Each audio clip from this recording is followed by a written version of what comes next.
Assalamualaikum, apa khabar semua? Harap kita semuanya diberikan keselamatan, kesihatan, kesejahteraan yang terbaik. Baik, hari ini saya nak berkongsi satu topik yang istimewa, iaitu biological hazard, yang baru-baru ini 2-3 tahun lepas kita dikejutkan dengan gelombang pandemik COVID-19. Sudah pasti banyak daripada kita yang terkesan dengan aktiviti atau pembahayaan biological hazard ini. Apa yang kita tahu tentang biological hazard? Dari segi definisi, biological hazard ini juga dikenali dengan nama biohazard, ataupun pembahayaan biologi yang terhasil daripada benda hidup, yang mana ianya datang daripada benda hidup ataupun benda-benda organik yang memungkinkan risiko kepada kesihatan dan keselamatan manusia. Ini secara umum definisi biological hazard atau pembahayaan biologi. Apakah sumber-sumber biological hazard ini? Sumber-sumber biological hazard ini, kalau saya boleh bagi contoh, ianya seperti bakteria. Kita ada E. coli, kita ada Salmonella, tuberculosis, Streptococcus, dan macam-macam lagi lah. Berbagai jenis bakteria dalam alam dan dunia nyata kita. Kemudian kita ada virus COVID-19.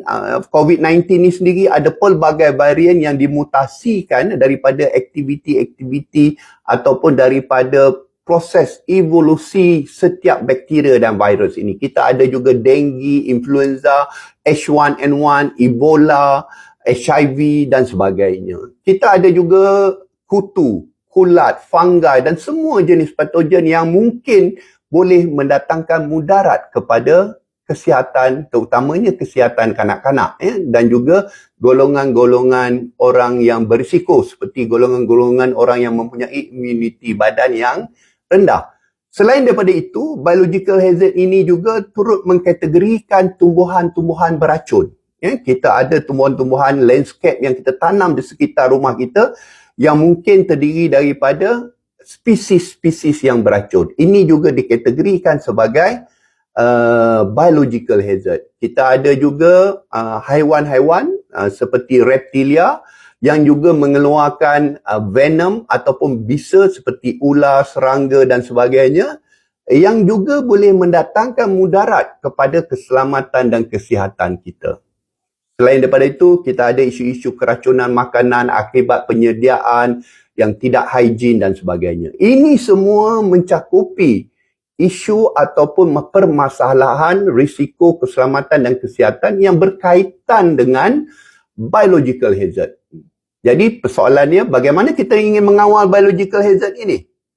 Yang pertama, higien kendiri. Jaga kebersihan diri sendiri, jaga kebersihan persekitaran kita. Ini adalah sangat penting, Selain daripada kita meningkatkan atau memperkasakan kebersihan diri, cuci tangan, mandi, potong kuku, pakai pakaian yang bersih, dan sentiasa memastikan persekitaran kita juga bersih, dan jangan lupa untuk melengkapkan diri kita dengan imunisasi ataupun vaksin-vaksin tertentu bagi melawan penyakit ini.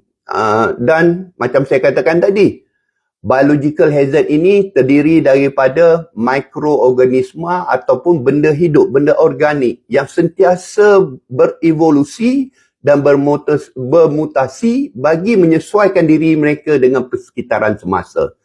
Sudah tentu ianya sesuatu yang dinamik dan tidak boleh dipandang remeh oleh semua peringkat kesihatan dan keselamatan, baik di persekitaran maupun di tempat kerja. Jadi ingat, kita perlu beri perhatian yang serius kepada biological hazard ini. Saya rasa cukup dulu untuk perkongsian saya pada hari ini. InsyaAllah nanti kita sambung lagi dengan pembahayaan atau hazard-hazard yang lain. Wallahualam. Terima kasih.